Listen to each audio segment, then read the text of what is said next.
APS-C কেলেংকাৰী সন্দৰ্ভত বিপ্লৱ শৰ্মা ডাঙৰীয়াৰ যি প্ৰতিবেদন তাত মোৰ নামটোও তাত লিখা দেখিবলৈ পাইছো।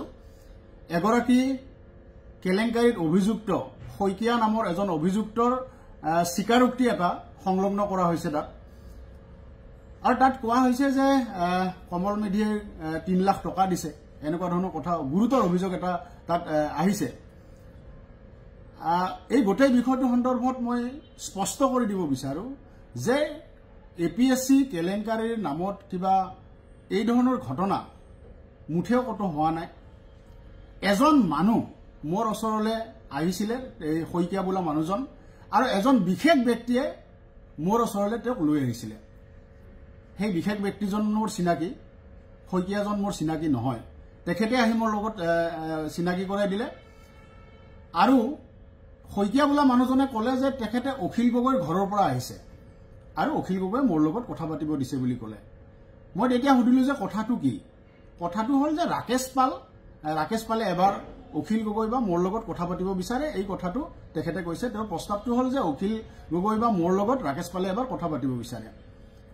তেতিয়া মই ক'লো যে আপুনি অখিলদাৰ লগতে কথাটো পাতক, আৰু এইটো কথা সাংগঠনিকভাৱে আমি এনেকে পাতিব নোৱাৰো। এই কথাও তেখেতক লগে লগে স্পষ্ট কৰি দিছো। তাৰপিছত 10-15 মিনিটমান সময় তেখেত মোৰ লগত আছে, কথা পাতিছে, আৰু তেখেতক মই স্পষ্টকৈ কৈছো যে এইটো বিষয়ে আমি কথা পাতিব নোৱাৰো। আৰু টকা পইচা লোৱাৰ প্ৰশ্নটো এটা গোকাত মিছা কথা। কোনো পৰিস্থিতিত টকা পইচা লোৱাৰ তাত প্ৰশ্নই নাহিলে। মানুহজনক মই এদিনে লগ পাইছো, এজন বিশেষ ব্যক্তি, মোৰ চিনাকি ব্যক্তিয়ে মোৰ ওচৰলৈ লৈ আহিছিলে। সেই 10-15 মিনিট সময় তেখেতৰ লগত কথা পাতিছো, আৰু তাৰ পিছত জীৱনত মই কেতিয়াও সেই মানুহজনক লগ পোৱা নাই।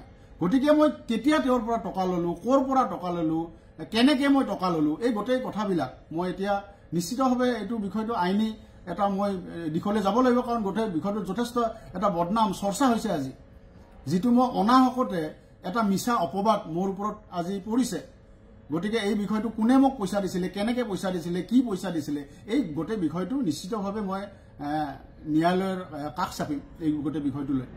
আৰু মানুহজনে বাৰে বাৰে এটা কথা কৈছিলে যে তেখেতে অখিল গগৈৰ ঘৰৰ পৰা আহিছে আৰু মোৰ লগত অখিল গগৈ কথা পাতিব দিছে। এই কথাটো প্ৰতিবেদনখনতো এই কথাখিনি লিখা আছে। আৰু অখিলদাৰ ঘৰৰ পৰা আহিছে বুলি কোৱা কাৰণেহে মই কথাটো অলপমান এইখিনি সময়ত তেওঁৰ লগত কথা পাতিছিলো। আৰু তাৰ পৰৱৰ্তী সময়ত অখিলদাক মই সুধিছিলো, অখিলদাই কৈছে হয় মানুহ এজন আহিছিলে, এনেকে এনেকে কথা পাতিব আহিছিলে, এনেকে কৈছিলে। তাৰ পিছত কি হ'ল মই আৰু নাজানো, গোটেই বিষয়টো আৰু হেৰি নহল। এতিয়া তাৰ পিছত তেওঁ কৈছে যে এইটো 2014 চনৰ কথা, কিন্তু তাৰ পিছত এপিএসসি কেলেংকাৰীক লৈ বহুত আন্দোলন হৈছে। অখিল গগৈ ডাঙৰীয়া তেতিয়া সভাপতি, মই সাধাৰণ সম্পাদক, আমি বহুত কেইটা আন্দোলন কৰিছো। আৰু আপোনালোকে সেই পুৰণা ফুটেজবিলাক চাব, সেই প্ৰতিটো আন্দোলনতে চাগে শ্লোগান দিয়া মানুহটো ময়ে আছিলো। অখিল গগৈৰ লগত একেলগে জেলত ময়ো গৈছো।